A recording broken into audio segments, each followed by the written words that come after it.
सभी दर्शकों को मेरा नमस्कार। यद्यपि जो जानकारी हम आपको उपलब्ध कराने का प्रयास कर रहे हैं उसका थोड़ा विलंब हो गया है, लेकिन फिर भी व्यस्तता के कारण हम आप तक ये जानकारी उपलब्ध नहीं करा पाए, उसके लिए क्षमा चाहता हूँ। लेकिन मेरा ये भी प्रयास है कि जो लोग इसको देख लेंगे या जो लोगों इस जानकारी को हासिल कर लेंगे उनको इसका लाभ जरूर मिलेगा। सोमवती अमावस्या है, तो सोमवती अमावस्या को एक दुर्लभ संयोग है।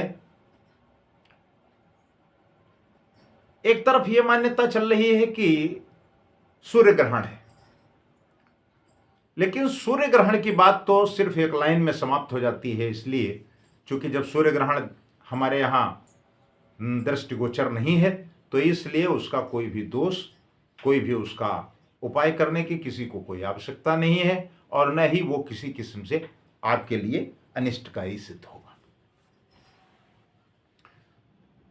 दूसरी चीज ये है कि हमारी जो वैदिक मान्यता है और गरुड़ पुराण के अनुसार अमावस्या के दिन श्राद्ध दान करने से पितरों को मुक्ति मिलती है। अमावस्या के दिन पितरों के निमित्त दान करते हैं तो पितरों को नाराजगी से आप बच जाते हैं, और सौभाग्य के साथ साथ वंश वृद्धि और तरक्की का भी आशीर्वाद आपको प्राप्त होता है। सनातन धर्म के अनुसार सोमवती अमावस्या पर स्नान दान का बड़ा महत्व है, और इन सब चीजों के बारे में परंपरागत जानकारी हमारे यहाँ जो हमारी बुजुर्ग माताएं बहनें रही हैं उनको सबको पता है कि जो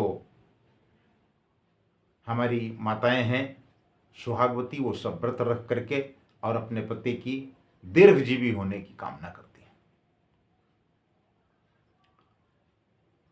इसे अस्वस्थ व्रत या प्रदक्षिणा व्रत भी कहा जाता है, क्योंकि उस दिन जो पूजन का विधान है उसमें प्रदक्षिणा करने का विशेष महत्व होता है। 8 अप्रैल 2022 दिन सोमवार को, क्योंकि सोमावती अमावस्या है, सोमवार को ही होगी निश्चित रूप से। चैत्र कृष्ण पक्ष सोमावती अमावस्या के दिन सुबह ब्रह्म मुहूर्त में किसी पवित्र नदी में स्नान करना बहुत अच्छा रहता है। ऐसी मान्यता है कि पवित्र नदी में स्नान करने से आपको सभी कष्टों से एक तरफ मुक्ति मिलती है, वहां आपका तन मन सब प्रकार से शुद्ध हो जाता है, आपको शुद्धता प्राप्त होती है। अमावस्या के दिन पितरों के निमित्त जो हम दान करते हैं उससे पितरों की नाराजगी दूर होती है और हमें वो सुख समृद्धि और वंश वृद्धि तरक्की का आशीर्वाद देते हैं। अमावस्या तिथि पूर्वाह्न 3:23 से अपराह्न 11:52 तक है। तो इस बारे में हम और भी आपको थोड़ा सा जानकारी देने का प्रयास करेंगे कि अगर ग्रहण का प्रभाव आप माने तो सूतक काल कब लगता है, कि सूतक काल नहीं लगता है।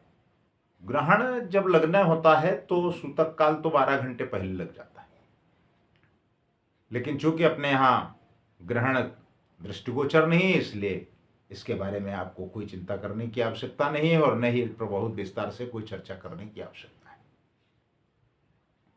जिन देशों में ये दिखाई देगा वहां इसका सूतक काल लगेगा, और वहां के लोगों को ही इसकी नकारात्मक और सकारात्मक ऊर्जा का प्रादुर्भाव होगा और वही इसकी चपेट में आएंगे। यहाँ भारत के जो लोग हैं इनसे इसका कोई संबंध इस बार दिखाई नहीं पड़ता, और न ही सूतक काल मान्य होगा। ये बात आप बिल्कुल निश्चित समझ लें, इस पर न कोई संशय है न कोई भ्रम है, ऐसी हमारी वैदिक मान्यता है। अब कुछ लोगों को जैसे पितृदोष की समस्या रहती है, तो पितृदोष की समस्या का निवारण करने का सबसे सुगम तरीका है सोमवती अमावस्या के दिन आप कुछ विशेष चीजों का दान करें।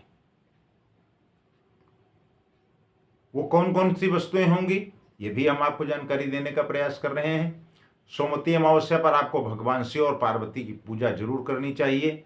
इससे आप पर भगवान शिव की कृपा बनी रहेगी और दैनिक जीवन में आ रही बाधाएं भी दूर हो जाएंगी।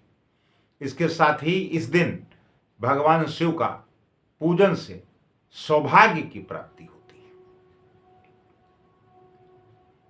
अब जो सूर्य ग्रहण के ऊपर हम योग की बात करते हैं, संयोग की बात करते हैं, तो उसको लेकर के अगर आप बहुत संशय में रहेंगे तो आपको कठिनाइयों का भी सामना करना पड़ेगा और आपके दिमाग में एक संशय बन जाएगा कि साहब हम ऐसा तो नहीं है सूर्य ग्रहण की चपेट में आ गए।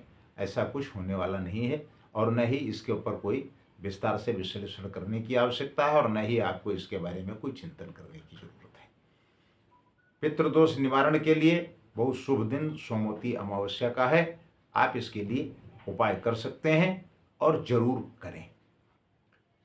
क्या उपाय कर सकते हैं सुगमता के साथ, इस पर हम आपसे थोड़ा सा बात कर लेते हैं। गरुड़ पुराण के अनुसार पितरों को प्रसन्न करने के लिए इस दिन धोती और गमछा, ये दो चीजें आपको दान करनी चाहिए। क्योंकि जो हमारी पौराणिक मान्यता है उसके अनुसार चंद्रमा के ऊपरी हिस्से में पितृलोक होता है। पितरों को चांदी से बनी वस्तुएं आप दान कर सकते हैं। दूध चावल का दान भी अवश्य करना चाहिए। काले तिल बेहद अहम है पितरों के पूजन में और दान में, तर्पण में, पिंडदान में, सब जगह तिल का प्रयोग होता है। आप इसको कर सकते हैं। इससे पितृदोष दूर होते हैं और आप पर उनकी कृपा बनी रहेगी। अब आप अपनी सामर्थ्य के अनुसार क्या दान करना चाहते हैं, यथाशक्ति तथा भक्ति। आप भूमदान कर सकते हैं, वस्त्रदान कर सकते हैं, गौदान कर सकते हैं। इन सब चीज़ों का दान करने से आपको पूर्ण फल प्राप्त होता है और आप इसको करें तो आपके पापों का प्रायश्चित होता है, पितरों को प्रसन्नता होती है, पितृदोष से मुक्ति मिलती है, परिवार में सुख समृद्धि की प्राप्ति होती है। और ये स्वयं आप अपने आप करें। ऐसा कुछ नहीं है कि आप किसी को कह दें कि साहब आप इसके लिए हम ये कर रहे हैं और आप इसकी व्यवस्था करा दीजिए। ऐसा कुछ नहीं होने वाला, न कोई कायाकल्प होने वाला है। आपको जो कुछ करना है स्वतः जाइए और स्नान करिए नदी में, जो आपके सन्निकट हो। उसके लिए कोई बहुत आवश्यक नहीं है। और वहाँ जा कर के आप दान पूर्ण करिए और भोले बाबा की उपासना करिए, तो इससे आपका कल्याण अवश्य होगा। नमस्कार।